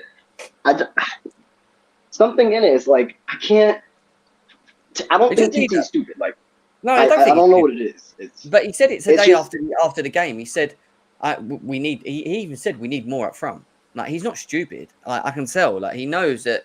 Look, if you have... Let me tell you something. If you had another Sterling up front today with him, I think... I'm not joking. I think we open Everton up very easy today. I'm not joking. Like, I think we need that. When I say that, I think we need someone direct. I think we need someone that's quick. I think we need someone that can dribble, that can create, but also contribute to goals. And that's why I keep saying I don't think Mount is that. He's not a forward. He should not be there. Kai Havertz should be an 8. He should be an 8. People say, what is Kai Havertz? He's definitely not a winger. 10. He's a 10 to me. He's not a winger, I'll tell you that. There's one place. You know what I mean? But anyway, let's see what Winter Surfer's saying. Winter Surfer, what are you saying, mate? Yeah, you guys done, yeah? Yeah. Havertz was completely shit today. No excuses. He offers absolutely nothing. So you call him a 10. He's a 10 that can't create. When you play him in the wing, he doesn't go past people, and he's a 9 that can't score. This guy, the overprotectionism of Havertz is a sickness in this fan base. If that was Werner today with that performance, do you think Werner would be let off as much as Havertz? I gave him a 2. No, I gave him a 2. No. He's talking about That's I gave him a 2. Let me finish. Wait a sec, Pokedoku. One second. What would you rate Mason Mount then? Go on, when it's surfer. I rate Mason Mount a 1. Yeah, exactly. So that's my point. That's what I'm saying. So why are these players a 2 and a 1? Havertz a 0. Let me ask you this: why are these players a 2 and a 1? Answer that one. Why are they 2 and 1? The way they played, they were crap. Well, I agree, but why were they crap? Absolutely nothing. Why? This excuse about playing him out of position. Mason Mount has played wide for how many years now? And this in a free? Not in the style that we played like this. Not today. Not the way that they were holding the wing. Well, they were holding the wings today. They were like that. They could have chosen to go inward. Mason Mount did not stay on the wing all the time. He came in. Havertz is a ghost, an absolute ghost. If this was Werner, he'd be getting ripped to shreds. Absolutely. I'm done with Havertz. That UCL goal, that is gone. I don't care that he scored in the UCL final. He needs to step up or step off. If he's doing this, no. And none of this. He's on the fine line. I agree with him. Jim, none of this half a season crap as well. He needs to start I agree with you. I agree. If he doesn't ship up, you can go in January. Seriously. And done. Wait, when is surgery? Kai Havertz needs time. No. Havertz has had 2 years, yeah? He's had 2 years to do this, right? This is his third season. He is a jack of all trades and a master of nothing. Yeah? He's a master of nothing. We played with 10 men. 9 affected if you count Mount today. 9. Raheem Sterling. That don't change with any of the others. Do you know why I'm glad we bought Raheem Sterling? These players can't hide anymore. When they've got someone quality up there, they can't hide anymore. They can't hide behind a Lukaku. They can't hide behind a Werner. I agree with that. Or a Cho or something like that. It may sound harsh, but listen, I just think Havertz today. You know the only reason he stayed on longer than Mount, Jim, and this is the Peter, my friend, who said this. We started hoofing the ball up. It's because he's taller than Mount. That's the only reason he stayed on longer than Mount. I think Tuchel was more frustrated at Mount than Havertz. Well, that's fine, but Havertz was complete arse today. I don't think any of them were good. That's the thing. I don't think any of them were good today. But I saw you, Jem. I saw there was a couple of tweets I saw today. A couple of people I'm following. The first tweet they said was, "Oh, we couldn't do anything with J5 in the midfield today." I was going, "What the hell are you talking about? Why aren't you saying anything about Havertz or Mount first and how poor they were?" You know, but J5 was shocking today. I think our wing back. I think our wing backs were very poor. No, he wasn't. Reese J5 James was good. No, he wasn't. Good today. The reason the midfield is split is because our forwards couldn't hold up the ball. No, but I would say I disagree. Kante was George, I think I would also say that I think the wing backs were poor though today. Yes, I thought Chilwell and Reese James. You know what we should have done, Jem? We shouldn't have played 3 up front. We should have played 3 in midfield. Yeah, maybe we needed something different. Yeah, 100. But we needed something different. Not 3 up front. 3 in midfield. You then have Kante and J5 just sitting, because Kante, when he had the ball up, was absolutely useless in his passing. Wait, how many in the back? No. You keep the back, but you play 3-5-2. Okay, yeah, I got you. And have Sterling off of Havertz as the central one. Have Sterling floating all around. I just wanted to see Havertz and Sterling closer. Yes. So that's what I wanted to see. Why didn't he have the intelligence to get closer to? I know what Tuchel, you might have said, go a bit wider, but it wasn't working. And also, our wing backs who weren't good as well. They just couldn't. There was just no linkage there whatsoever. But they need to step up, Jim, or they got to go. No, listen. Well, one of the things that I said on this show before when we did the ratings is that I actually said that they're all on fine lines for me, including Kai Havertz. It does need to kick on. No, he does need to kick on. I agree. I 100% agree that he has to kick on. It's becoming very hard to continuously use the fact that he's not consistent. He hasn't been consistent in his past, but he needs to start being consistent. And You know, I just felt today, I don't know why he was out on the wing. I do feel that it didn't work for him and Mount doing whatever they did today. They did need to change it up. It wasn't working. Yeah.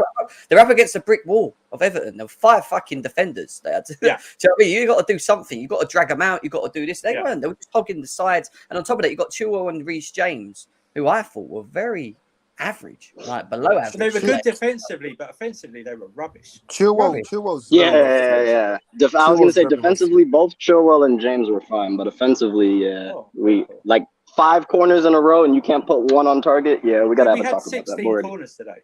I can't even No. I'm talking about that stretch. I'm talking about that stretch where Reese James literally on the right corner queued up 5 fucking corners in a row to the near post, and one man who just got subbed on, I can't remember his name, cleared every single fucking ball in. Our most successful Holgate, thank you. Our most successful corner in that stretch was when we played it short and Mount had the shot. That was our most successful corner. I just don't think we created enough. But anyway, let me just quickly go to this. I apologize. No. I'm tired. Oh, wait, go one second. Let me just read out this super chat. Julius, big up to you. Thank you for the donations. It's big up, Jim. We need to back the managers. Noises on Tuchel are rising, and I find it disgraceful. A lot of our players should be under fraud watch, not the manager, especially that same want to leave. Some want to leave. Sorry. So big up to you, mate. Thank you for the donation as well on that one. I want to hear what Dre's got to say. He's not said anything yet. Dre, say. Yeah, what up, guys? I've been hearing everything. First of all, thanks, Jen, and hi, Sophia. What I want to say about the match is, first of all, it's a new season. I don't want to start criticizing anybody yet, but I'm still watching some players. Because, first of all, I like what Cucurella and Roger did today. They played well. Koulibaly, Thiago Silva, Mende. I guess James, Chilwell, and Mount and Havertz, they didn't have a good time, but they are good guys. They should play in the team very well. But for some players, I don't want to play in the team anymore, like Ziyech, Timo, now Otsunodo. I guess it needs that loan. Those guys, they need to just find a new place because they're not playing to what the manager wants, and it's not really helping the team. Because we need to compete. We want to close up the gap between Man City and Liverpool. So we need. We need to improve the squad, basically, is what you're saying, and I agree with that. I think when obviously Tuchel said after the game that midfield might not be the priority, and I think he was sort of referring to the forward line being something that we do need to work on. I mean, for what we saw today, Poku, what are you saying, mate, on that? Yeah, man, that game was so boring to watch. Yeah. It was. I'm just glad we got the win anyway, because Goodison Park is a fucking nightmare to try and win. So it was lucky as well because it was a clumsy penalty. I don't know what the Corey was doing. There was no need to foul Chilwell there, but yeah. I think Tuchel was saying I think because it's our first game, I think we do give some players a pass, but because you can tell some players are clearly unfit because like Koulibaly went out of cramp. Silva pulled out with cramp. I think some players are still a bit tired, haven't got the full fitness. So maybe that's a factor. But yeah, it just looked throughout the game a bit lethargic, so slow. Like in possession as well, there was no enthusiasm, just sideways. Like, you know what I mean? Like there's no except from Sterling, no one's just driving with the ball. It's just so slow. We just want to pass the ball in the goal. Other than that penalty, I don't see a way we were actually going to score that game. I agree. We didn't create a lot. I think Sterling had a good chance with Cucurella, who I thought had a good game when he come on as well. But we didn't really break them down. And what worries me is that teams are going to look at that and go, Chelsea still can't break down teams. So what we need to do is just defend well, put as many men behind the ball, and just with better players up front, take our chance. And that worries me a bit, and I'm hoping that we can sort that out. I mean, we just got this comment from Fabrizio Romano saying that Chelsea are ready to go big for Frankie de Jong, and they've had contacts with the players' side and Barcelona. They'll put in a proposal if they get a green light from Frankie. Well, we know that Frankie wants to stay at Barcelona, but has also said that if he is asked to leave, that Chelsea would be his first choice. If we sign Frankie, who would you play him next to in a pivot? Not That's what Jorginho. I'm saying. And okay, then you put him with Kante, then there's a huge space. No, Like I wouldn't even. It would have to be Kovacic. It would have to be Kovacic. Like, I don't see how this is doable. Like, people keep talking about Frankie de Jong, but like, there's a similar situation with Jorginho. Like, you're literally swapping a player who's gonna have the same deficiencies. You're not gonna tell me that de Jong is gonna sit here and be a better holding midfielder, or God forbid, if you consider him a regista. Okay, that's not gonna happen. It's not gonna happen. You're gonna need. De Jong's levels on Jorginho. Let's be real. I don't know. That's not what I said. I didn't say Jorginho was better than De Jong. I said in our team, in Chelsea's team, De Jong will bring the same issue we're having in our midfield right now, which is we're getting split the fuck open. And to be fair, Winter Surfer is right. Our attackers a lot of the times cannot hold the ball in certain situations. That puts the midfield under pressure way more than they need to be. But what I'm saying is, we all know Jorginho does have that deficiency. Good player. I'm not shitting on him. It's the I just honest don't think truth. he should start games. I just don't think we should be playing. I don't mind having him as rotation, but I just don't think he should be the player we play with. It's like I say, you need to choose the games carefully where you play a 2 and where you play a 3. This game needed a 3 in midfield, not a 2, the way it was set up. I agree. The difference. Next week's game, ironically, I think a 2 is better than a 3 from what I've seen up against Spurs. Do you know what I mean? Yeah. Because they won't play the same as Everton. Against this defensive team, you needed a 3 in there because they were always going to break through the middle because they didn't do nothing on the wings. We shut them down. Yeah. We locked them down on the wings, both sides. Yeah. Defensively. We needed that extra body in midfield so they could make the extra run in the middle. And that's why you have a Mount there. You have a Mount there. And if you bring Frankie de Jong in, he will do either the Jorginho role, you can play him with Jorginho as well. You play more of the advanced role, but you need to pick the games properly for a 2 or a 3 going forward. But exactly, and that's going to be on Tuchel to judge it, right? Yes. He's going to have to make sure that he gets it spot on. That's where the criticism will come of him. We got this from Simon Phillips as well, saying people who read my article from Thursday would have already known this. As I said, we've had positivity out of his camp. Sources expect De Jong to become a Chelsea player soon. Little way to go, but it's very positive. That's happening. Okay. That deal's happening. That is okay. If De Jong happens, that's 70 mil. We're okay with that. We're okay. Yeah. If you read the reports, they're willing to go to 300 million this summer. Honestly, these guys are not. I keep telling people these guys are not kidding around this summer. They want to get nearly everything done this summer. So in next summers, they only have to spend on 1 or 2 players. Yeah. Yep. What's your thoughts on Callum Hudson-Odoi going on loan? He went to Goodison Park today, and then he left. He must have had an argument. He needs to go. Jeremy needs this loan. He needs this loan for his better for him. Yeah, the loan is better for him. So it's actually good for him. Jem, he's behind at the moment. He's behind, and I'm sad to say this. He's behind Kennedy. He's behind Ziyech. He's behind Werner. He's only going to play right wing back. He's behind Kennedy. Basically, he's the only player in Cuba that are not going to do you like Hudson-Odoi? Do I like Hudson-Odoi? The only player in Cuba that are not going to Hudson-Odoi missed out on what Mount and James have, which is why they're better and they're further along in development. I know he had an injury, but he needs a loan to see what he can really do and express himself. That's what he needs to do. He needs his own development. Wasn't that injury and don't get twisted, it was a very bad injury. Wasn't that injury 3 years ago though? It was. Yeah, it was. but he's still suffering. What I'm saying is he should have got a loan after the injury. He's suffering from bullshit. That's what he needs to go, mate. I don't need this guy. Yeah. No, I'll be honest with you.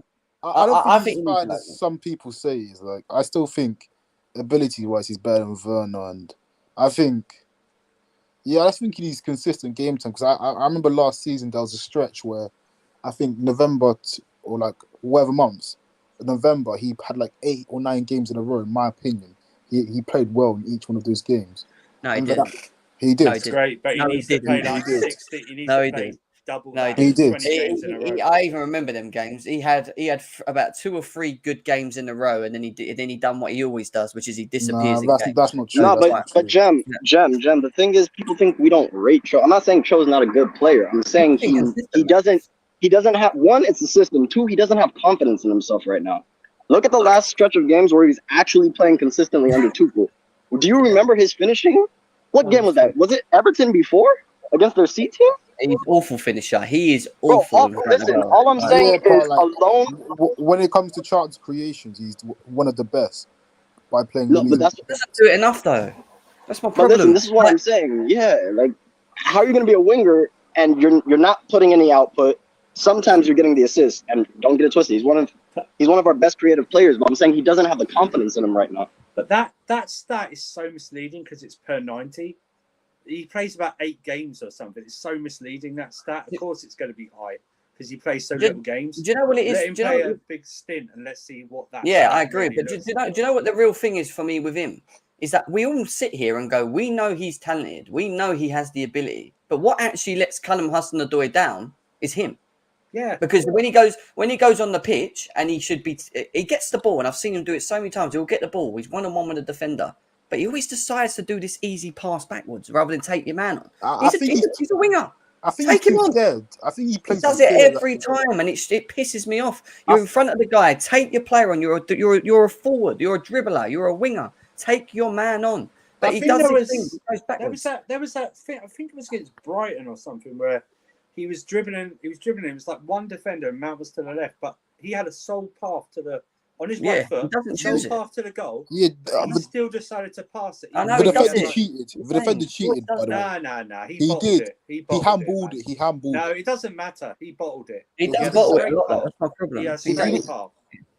Yeah, but I still think people. Same with that Man United chance against Man United. And just remember, we're paying 150k a week for this guy as well. 120. Oh, that's fine then. Just 120. Yeah. But like, You guys, if the guy performed, you wouldn't say anything. So the Choke fanboys are slaughtering you guys in the chat, man. it goes both ways. I don't think the wages are too big. Can I just get this? Big up to the super chat from Indefinite. I can't even say it right. He says, "Sell J5, get Frankie De Jong, and get an attacking mid Madison. Madison's staying at Leicester. That ain't happening. He's already said he's staying at Leicester. No. But thank you for the donation. Frankie De Jong could be happening. It's looking promising. Is all I'm going to say. For Fofana, could that happen as well?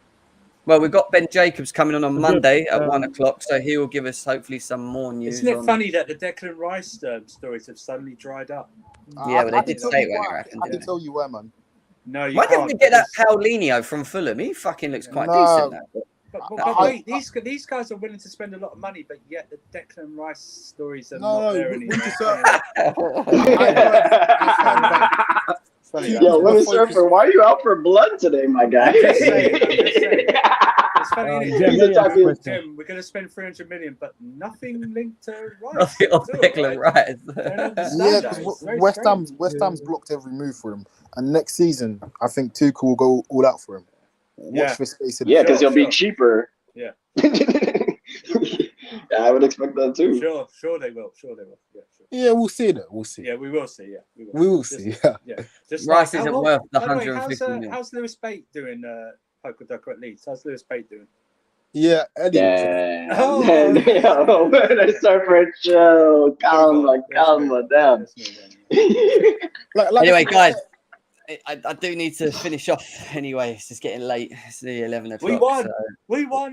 Yeah, we fucking won. Though. 2017. We're so. I think it must be in our DNA. Even if we win 4-0, we'll always find something to talk about. Don't we? Anyway, I don't care how we perform. If we beat Spurs next week, I'm not going to complain. Yeah, and just get on with it. All the pundits, shove it down. All the other rival fans that Spurs are this and that. Shut up. Can I say something as well? I just want to big up. I want to big up Brozier and Gallagher for making the Chelsea debuts in the Prem. Just big them up. Hopefully, more to come in it. Yeah, they depends how they perform. That's very good.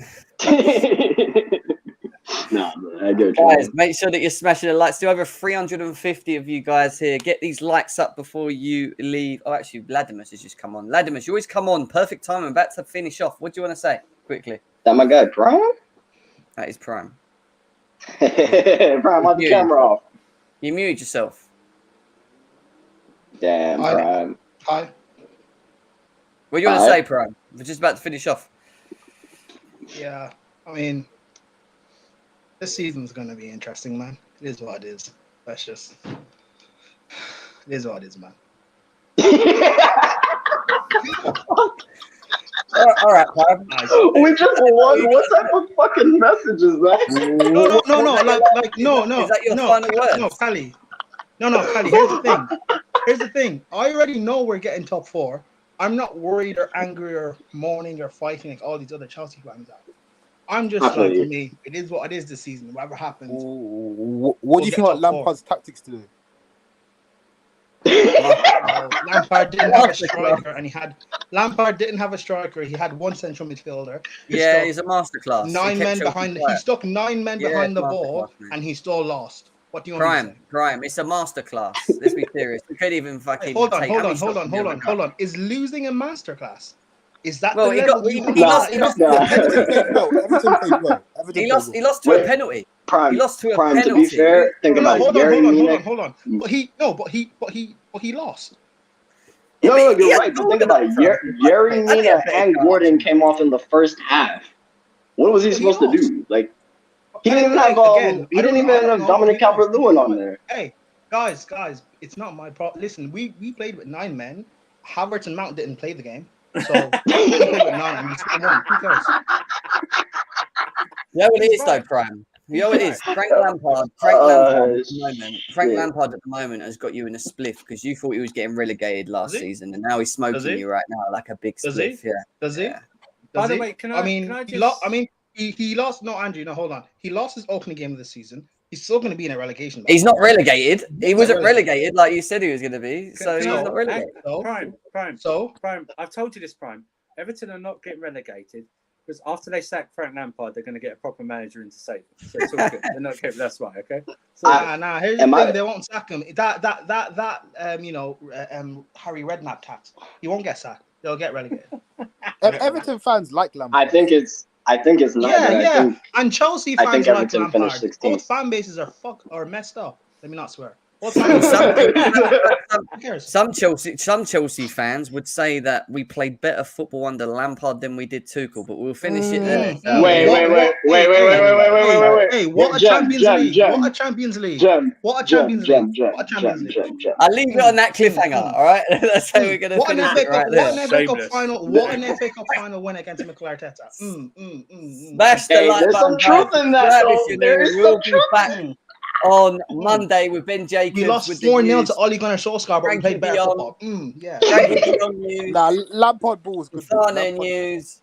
We're singing Team Up in Lampard's mud right now. Big up. Enjoy the rest of your weekend. We won. We moved.